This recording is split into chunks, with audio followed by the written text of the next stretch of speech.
Hello बच्चों, कैसे आप लोग? आई होप कि सब मज़े में होंगे। आज मैं लेके आया हूँ जेसीईआरटी का क्लास 7 का ज्योग्राफी का चैप्टर 4 जिसका नाम है वायुमंडल का सभी प्रश्न उत्तर। इससे पहले मैंने 1 से लेकर के 3 तक चैप्टर का ऑलरेडी डाल रखा है और इसके अलावा अदर सब्जेक्ट का भी डाल रखा है। अगर आपने अभी तक नहीं देखा है तो एक बार उसे जा करके ज़रूर चेकआउट करें। लिंक आई बटन और डिस्क्रिप्शन दोनों में मिल जाएगा। और हाँ, चैनल पर अगर नए हैं तो लाइक से सब्सक्राइब करके नोटिफिकेशन बेल को हिट करना ना भूलें, ताकि हर नई वीडियो का नोटिफिकेशन आपको टाइम टू टाइम मिलता रहे। तो चलिए शुरू करते हैं। सबसे पहले जो दिया गया है ये आपका 1 नंबर से शुरू होता है। 1 नंबर में दिया गया है रिक्त स्थानों की पूर्ति कीजिए, जिसमें पहला क्वेश्चन है व्यापारिक पवन डैश पवन का उदाहरण है, तो इसको हम लोग अस्थाई पवन भी कहते हैं।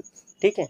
दूसरा नंबर क्वेश्चन है वायुमंडल का सबसे निचला स्तर डैश कहलाता है, तो इसको हम लोग क्षोभ मंडल कहते हैं। तीसरा है बैरोमीटर से डैश मापा जाता है, तो बैरोमीटर से हम लोग क्या नापते हैं? वायु दाब। ठीक है, यानी प्रेशर जिसको बोलता है। चौथा नंबर में है भूमध्य रेखीय प्रदेश में डैश वर्षा होती है, तो कौन वर्षा होती है? तो संवहनी वर्षा होती है। और पांचवा नंबर दिया है सूर्य से आने वाली ऊर्जा डैश कहलाती है, तो इसको हम लोग आपतन कहते हैं। यह आप है। ठीक है, यह तो नहीं है। एक और चीज़ बताना चाहूँगा कि अगर कहीं भी किसी भी तरह का कोई डाउट हो या कुछ क्लियर ना हो रहा हो तो आप मुझे कमेंट में पूछ सकते हैं। मैं कोशिश करूँगा कि आपका आंसर जितना जल्दी हो सके उतना जल्दी दे पाऊँ। और इसके साथ साथ आपके अलावा अपने दोस्तों को भी ज़रूर शेयर कीजिएगा। दूसरा नंबर क्वेश्चन में हमारे पास दिया गया है सही उत्तर लिखिए, यानी ये एमसीक्यू है। ठीक है, यहाँ एमसीक्यू दिया गया है। निम्नलिखित में से किस गैस का प्रतिशत वायुमंडल में सबसे अधिक है? आपका ऑप्शन है कार्बन डाइऑक्साइड, नाइट्रोजन, ओजोन या ऑक्सीजन। आपको पता है कि सबसे ज़्यादा नाइट्रोजन होता है। दूसरा नंबर है वायुमंडल में किस परत में मौजूद वायु से हम सांस लेते हैं? वायुमंडल की किस परत में मौजूद वायु से हम सांस लेते हैं? यानी क्षोभ मंडल है, मध्यमंडल, क्षोभ मंडल, बहिर्मंडल या समताप मंडल। तो इसका सही आंसर हो जाएगा क्षोभ मंडल। तीसरा नंबर क्वेश्चन है वायुमंडल में कौन सी परत हवाई जहाज उड़ाने के लिए उत्तम मानी जाती है? हवाई जहाज आपको उड़ाना है। ऑप्शन दिया गया क्षोभ मंडल, समताप मंडल, मध्यमंडल या बहिर्मंडल। तो इसका सही आंसर हो जाएगा समताप मंडल। चौथा नंबर है वायुमंडल के परतों में जब ऊपर जाते हैं तो वायु दाब में किस तरह का परिवर्तन होता है? ऑप्शन है बढ़ता है, घटता है, समान रहता है या अति मात्रा में रहता है। तो सही ऑप्शन हो जाएगा आपका घटता है। पांचवा नंबर क्वेश्चन दिया गया है किसी भी समय वायु में उपस्थित जलवाष्प की मात्रा को क्या कहते हैं? किसी भी समय में वायु में उपस्थित जलवाष्प की मात्रा को क्या कहते हैं? ऑप्शन है आर्द्रता, बादल, हिम या वर्षा। तो सही आंसर हो जाएगा आपका आर्द्रता।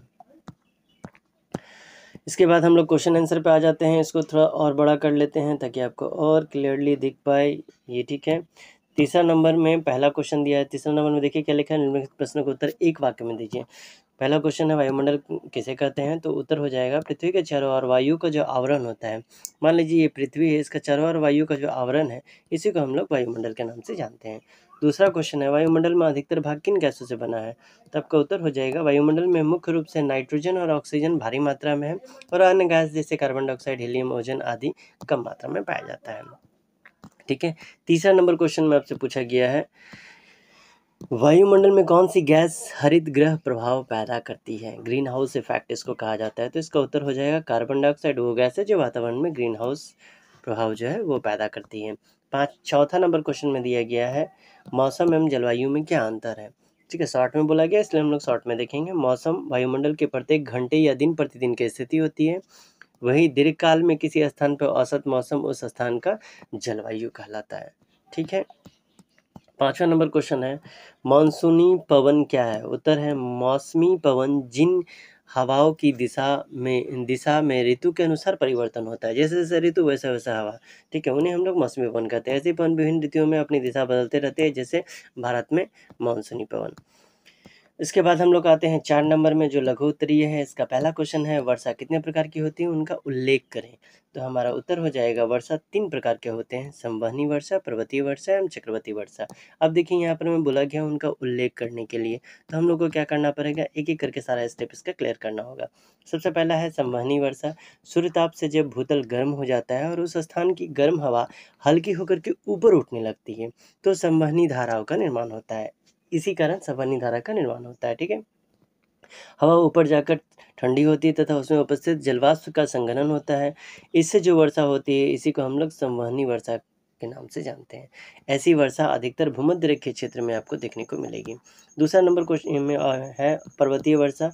जब हवा अपने साथ नमी लिए चलती है तो इसके सामने पर्वत या पहाड़ी आ जाती है तथा उस स्थान पर पर्वतीय वर्षा होती है। ऐसी वर्षा पर्वतीय क्षेत्रों में होती है। पर्वत के दूसरी ओर के हिस्से में वर्षा नहीं या बहुत कम होती है। इसको हम लोग विष्टि छाया वाला क्षेत्र के नाम से भी जानते हैं, जहाँ पर में नहीं होती है। तीसरा है चक्रवाती वर्षा।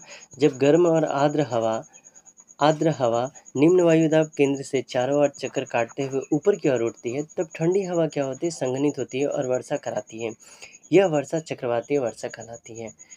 यह अधिकतर तटीय क्षेत्र में, जो समुद्र का किनारा या नदी का किनारा है, वहाँ पर में आपको देखने को मिलेगा। अगला क्वेश्चन दिया गया है, वायुमंडल के विभिन्न परतों के नाम बताइए। तो वायुमंडल का मेनली 5 परत है। पहला है आपका क्षोभमंडल, दूसरा है समताप मंडल, तीसरा है मध्य मंडल, उसके बाद तापमंडल, उसके बाद बहिर्मंडल। ये उल्टा है, नीचे से आप ऊपर जा रहे हैं, ठीक है, इसको आप याद रखिएगा। दूसरा क्वेश्चन दिया गया है इसका, चक्रवात क्या है, बंगाल की खाड़ी में उत्पन्न होने वाले चक्रवातों के नाम लिखिए। तो आपके उत्तर हो जाएंगे, जब किसी क्षेत्र विशेष का तापमान अधिक होने से निम्न वायु दाब की स्थिति उत्पन्न होती है, तब चारों ओर की वायु निम्न वायु दाब की ओर प्रभावित होने लगती है। ऐसी स्थिति को हम लोग चक्रवात कहते हैं। तितली, हुदहुद आदि ऐसे कुछ चक्रवात है जो बंगाल की खाड़ी में उत्पन्न होते हैं। पांचवा में दिया गया है अंतर बताइए, जिसमें पहला क्वेश्चन है क्षोभमंडल और समताप मंडल में आपको अंतर बताना है। तो चलिए पहले हम लोग क्षोभमंडल को देखते हैं। यह वायुमंडल, इसको मैंने पॉइंट वाइज किया है ताकि आपको याद करने में दिक्कत ना हो। यह वायुमंडल की सबसे निचली परत है, सबसे पहला बात। दूसरा, इसकी ऊंचाई ध्रुवों पर 8 किलोमीटर से भूमध्य रेखा पर 18 किलोमीटर तक अलग अलग होता है। तीसरा है, धरातल से ऊपर जाने के क्रम में प्रति 1000 मीटर पर 6.5 डिग्री सी की दर से इसका तापमान, यानी 6.5 डिग्री सेल्सियस के आसपास इसका तापमान जो है घटते जाता है। अगला पॉइंट देखते हैं, मौसम के प्राय हो जाएगा, प्राय सभी घटनाएं जैसे कोहरा, बादल, ओला, तुषार, आंधी, तूफान, मेघ आदि इसी भाग में घटित होती है। और लास्ट पॉइंट है, वायुमंडल विक्षोभ भी इसी क्षेत्र तक सीमित है, इसके आगे आपको विक्षोभ नहीं देखने को मिलेगा। अब आते हैं सप्ताह मंडल। इसमें क्या है, यह पृथ्वी के ऊपर वायुमंडल की दूसरी परत है, ठीक है, वायुमंडल का दूसरा परत है। इसकी ऊंचाई लगभग 50 किलोमीटर तक है। इस परत में तापमान बहुत कम होता है और मुख्यतः स्थिर रहता है, यहाँ पर में बदलता नहीं रहता है। चौथा है, इस परत में मौसमी घटनाएं नहीं होती है। और पांचवा पॉइंट है, ये क्षेत्र वायुमंडलीय विक्षोभ से मुक्त है, यानी वायुमंडल में किसी भी तरह का चेंज होगा तो वहाँ नहीं होता है। दूसरा आपसे क्वेश्चन पूछा गया है, मौसम और जलवायु में अंतर बताना है। तो चलिए पहले मौसम में देख लेते हैं। किसी भी स्थान की वायुमंडलीय दशाओं का अल्पकालिक योग को हम लोग मौसम के नाम से जानते हैं। यह एक छोटे क्षेत्र को प्रभावित करता है। और तीसरा पॉइंट हो जाएगा, मौसम प्राय एक दिन में कई बार बदलते रहता है, ठीक है। आपने वो गाना भी सुना होगा, मौसम की तरह बदलना जाना, मतलब मौसम क्या है, हर बार चेंज होते रहता है। अब आते हैं जलवायु में। किसी स्थान के वायुमंडलीय दशाओं की दीर्घकालीन योग को हम लोग क्या कहते हैं, तो जलवायु के नाम से जाना जाता है। दूसरा पॉइंट है, यह विस्तृत क्षेत्र को प्रभावित करता है। और तीसरा पॉइंट है, जलवायु एक लंबे समय लगभग 30 वर्षों से अधिक एक जैसी ही रहती है, यहाँ पर में चेंजेस नहीं होता है। छठा नंबर में आपसे पूछा है कारण बताइए। पहला कारण क्या पूछा गया, लू एक स्थानीय पवन है, इसका कारण बताइए। तो उत्तर हो जाएगा, किसी स्थान विशेष में चलने वाले विशिष्ट हवा को स्थानीय पवन हम लोग कहते हैं। ये पवन किसी छोटे क्षेत्र में यहाँ वर्षा हो जाएगा, ठीक है, या दिन में किसी विशेष समय में चलते हैं, जैसे स्थलीय एवं समुद्र समीर। भारत के उत्तरी क्षेत्र में गर्म एवं शुष्क स्थानीय पवन को हम लोग लू कहते हैं। अगर बिहार झारखंड में आप देखेंगे तो इस तरह का लू आम घटना है गर्मी में। दूसरा क्वेश्चन बोला गया, पर्वतीय वर्षा पर्वत के पार्श्व में ज़्यादा होता है, ये क्यों होता है। तो चलिए देखते हैं उत्तर। अपने चलने के मार्ग में पर्वतीय अवरोध के कारण, ये मान लीजिए पहाड़ है और ये अवरोध हो जा रहा है, पर्वतीय ढाल के सहारे ये ऊपर उठती है, यानी ढाल के सहारे ये ऊपर की ओर उठती है। ये हवाएं ऊंचाई के साथ साथ ठंडी होती है, जैसे जैसे ऊंचा होती जाएगा ये ठंडी होती जाती है, और एक निश्चित ऊंचाई पर पहुंचने पर यह संतृप्त हो जाती है, मतलब क्या होता है, जमने लगता है। इस प्रकार हवाओं के संतृप्त होने से संघन आरंभ होता है तथा वर्षा होने लगती है।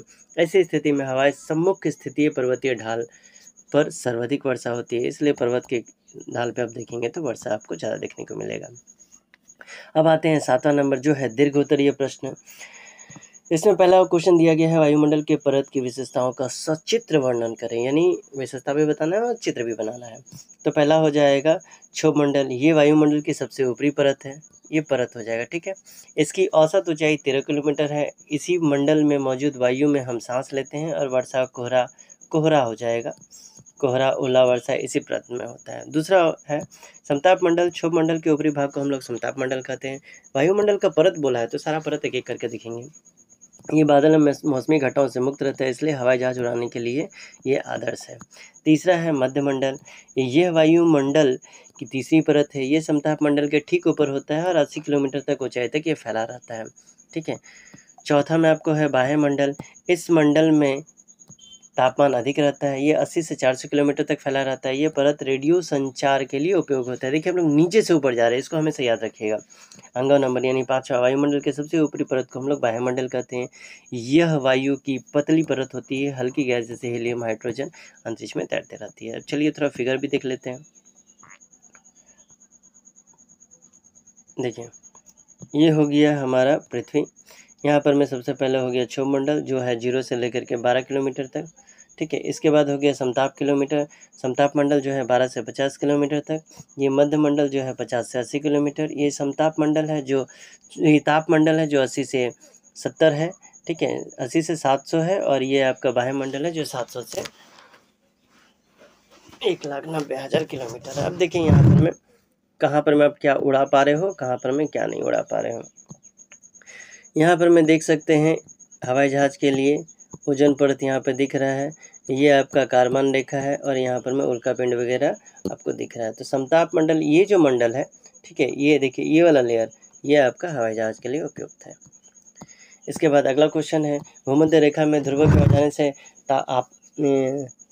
आपतन की मात्रा घटती है, आपतन की मात्रा घटती है, ठीक है, क्यों? तो उत्तर हो जाएगा क्योंकि भूमध्य रेखा पर सूर्य की किरणें सीधी पड़ती है, एकदम सीधा होता है, जबकि ध्रुवों की और अगर हम लोग जाएंगे तो सूर्य की किरणें थोड़ा तिरछी पड़ती हैं। चूंकि पृथ्वी की आकृति गोलाई लिए हुए है, इसलिए भूमध्य रेखा पर ध्रुव की ओर जाने पर आपतन की मात्रा जो है वो आपको घटते हुए दिखेगा। इसके बाद अगला क्वेश्चन है, क्या कारण है कि गर्म एवं शुष्क दिनों की अपेक्षा आर्द्र दिन में गीले कपड़े सूखने में अधिक समय लगता है? तो इसका उत्तर हो जाएगा, जब वायु में जलवाष्प की मात्रा अधिक होती है तो आर्द्र दिन इसको हम लोग कहते हैं। जैसे वायु गर्म होती है इसलिए जलवाष्प धारण करने की क्षमता बढ़ती है और इस प्रकार यह अधिक आर्द्र हो जाती है, इसलिए आर्द्र दिन में कपड़े सूखने में अधिक समय लगता है। तो ये था क्लास 7 का ज्योग्राफी का चैप्टर 4, ठीक है। अगर वीडियो पसंद आया तो ज़्यादा से ज़्यादा इसको लाइक से सब्सक्राइब जरूर करें। मिलते हैं अगले वीडियो में, तब तक के लिए bye bye and take care.